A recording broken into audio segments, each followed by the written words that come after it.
भारत की पौराणिक कथाओं में कई कहानियां हैं जो मित्रता, प्रेम, त्याग और भक्ति की मिसाल पेश करती हैं। इन्हीं में से एक अत्यंत प्रसिद्ध और हृदय स्पर्शी कथा है भगवान श्री कृष्ण और सुदामा की मित्रता की।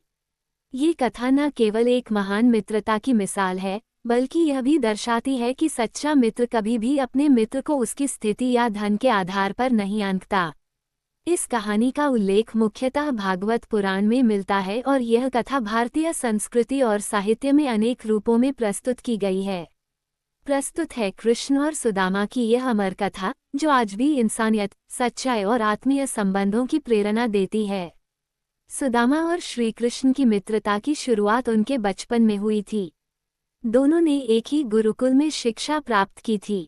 उनके गुरु थे महर्षि संदीपनी, जो उज्जैन में स्थित अपने आश्रम में बच्चों को वेद, उपनिषद, नीति और धर्म की शिक्षा दिया करते थे। कृष्ण यदुवंश के राजकुमार थे, जबकि सुदामा एक ब्राह्मण बालक थे, जिनकी पारिवारिक स्थिति बहुत साधारण थी। आर्थिक और सामाजिक अंतर होने के बावजूद दोनों में प्रगाढ़ मित्रता थी। वे साथ में पढ़ते, खेलते और आश्रम के कार्यों में हाथ बटाते थे। एक दिन महर्षि संदीपनी ने उन्हें जंगल से लकड़ियां लाने भेजा। जंगल में अचानक आंधी तूफान आ गया और दोनों वहीं रुक गए।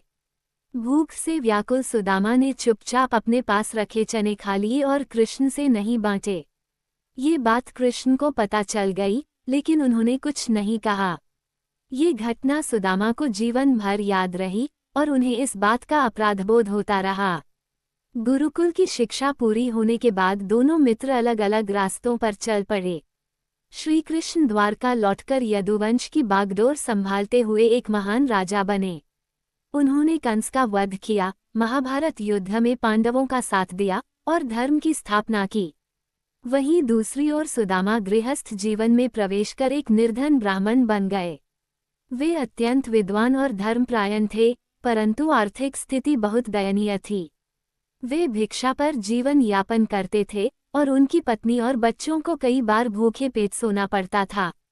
सुदामा की विवशता और पत्नी का आग्रह। सुदामा की पत्नी, जो एक पतिव्रता और समझदार स्त्री थी, अपने पति की गरीबी से व्यथित हो गई। एक दिन उन्होंने सुदामा से कहा, स्वामी, आपने कहा था कि द्वारका के राजा श्री कृष्ण आपके बाल्यकाल के सखा हैं। क्यों न आप उनसे मिलें और कुछ सहायता मांगें। वो बड़े दयालु और भक्तवत्सल हैं, अवश्य आपकी मदद करेंगे। सुदामा पहले संकोच में रहे। उन्हें मित्रता को स्वार्थ से जोड़ना ठीक नहीं लगा। उन्होंने कहा, मैं अपने सखा के पास सहायता मांगने नहीं जा सकता। वो तो भगवान है और मैं एक निर्धन ब्राह्मण। लेकिन पत्नी के आग्रह पर अंततः उन्होंने निर्णय लिया कि वे द्वारका जाकर अपने मित्र से मिलेंगे। जाते समय पत्नी ने उन्हें भेंट स्वरूप ले जाने के लिए थोड़े से चिवड़े बांध दिए। उन्होंने वह पोटली कपड़े में बांधकर रख ली। द्वारका की यात्रा और स्वागत के बारे में सुनिए अब। सुदामा लंबी यात्रा करके द्वारका पहुँचे। द्वारका का वैभव देख वह चकित रह गए, परंतु मन में कोई लालच नहीं आया। उन्होंने द्वार पर द्वारपाल से श्री कृष्ण से मिलने की इच्छा प्रकट की। जब श्री कृष्ण को ये ज्ञात हुआ कि उनके प्रिय सखा सुदामा द्वार पर आए हैं, तो वे बिना विलंब किए महल से नंगे पांव दौड़ते हुए बाहर आए और सुदामा को गले से लगा लिया। उनके नेत्रों में प्रेमाश्रु थे। उन्होंने सुदामा को सिंहासन पर बिठाया, उनके पांव धोए और अपने हाथों से भोजन कराया। द्वारका की रानी रुक्मिणी भी ये दृश्य देखकर भावविभोर हो गईं। श्री कृष्ण ने सुदामा से उनके हालचाल पूछे, लेकिन सुदामा संकोचवश कुछ नहीं बोले। श्री कृष्ण ने सुदामा से पूछा, मित्र, तुम मेरे लिए क्या लाए हो? कुछ तो लाए होगे। सुदामा बहुत शर्मिंदा हुए और बोले, हे प्रभु, मैंने तो बस कुछ चिवड़े बांध रखे हैं, वह भी साधारण हैं। श्री कृष्ण ने वह पोटली झटपट ले ली और प्रेमपूर्वक चिवड़े खाने लगे। हर कौर के साथ उनके मुख पर आनंद और प्रेम छलक रहा था। यहाँ ये बात ध्यान देने योग्य है कि सुदामा ने श्री कृष्ण से कोई याचना नहीं की। उन्होंने अपनी निर्धनता की कोई शिकायत नहीं की, न ही कोई सहायता मांगी। ये सच्चे प्रेम और सच्ची मित्रता की पहचान है, जहाँ स्वार्थ का स्थान नहीं होता।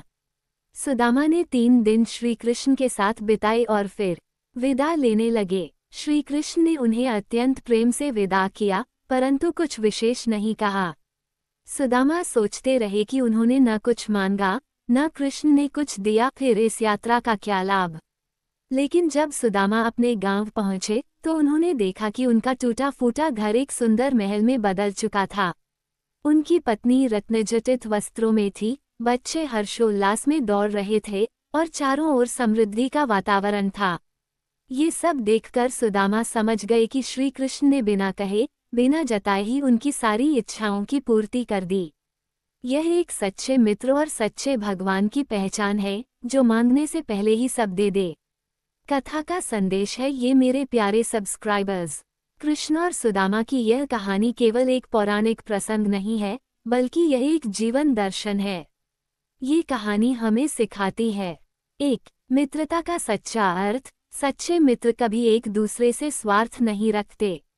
वे समय, स्थान या स्थिति देखकर संबंध नहीं बनाते। 2. निर्मल भक्ति का फल। सुदामा की भक्ति और प्रेम बिना किसी स्वार्थ के थे और भगवान ने उसका फल उन्हें भरपूर दिया। 3. स्वाभिमान और संतोष। सुदामा ने कभी अपनी गरीबी का रोना नहीं रोया, न ही अपने स्वाभिमान को खोया। 4. भगवान का कृपा भाव। भगवान को अपने भक्तों से कोई भेंट नहीं चाहिए। उनका प्रेम और निष्कलंक भाव ही उन्हें प्रसन्न करता है। कृष्ण और सुदामा की कथा हमें इस बात का एहसास कराती है कि इस संसार में सबसे मूल्यवान है निष्कलंक प्रेम, सच्ची मित्रता और निस्वार्थ भक्ति। ये कहानी न केवल एक प्रेरणा है, बल्कि जीवन के मूल्यों को स्थापित करने वाली अद्भुत गाथा भी है। आज के भौतिकतावादी युग में, जहां संबंध लाभ हानि की कसौटी पर आंके जाते हैं, कृष्ण सुदामा की मित्रता एक प्रकाशस्तंभ की तरह है। ये हमें ये याद दिलाती है कि प्रेम, अपनापन और ईश्वर पर अटूट विश्वास से ही जीवन को सार्थक बनाया जा सकता है।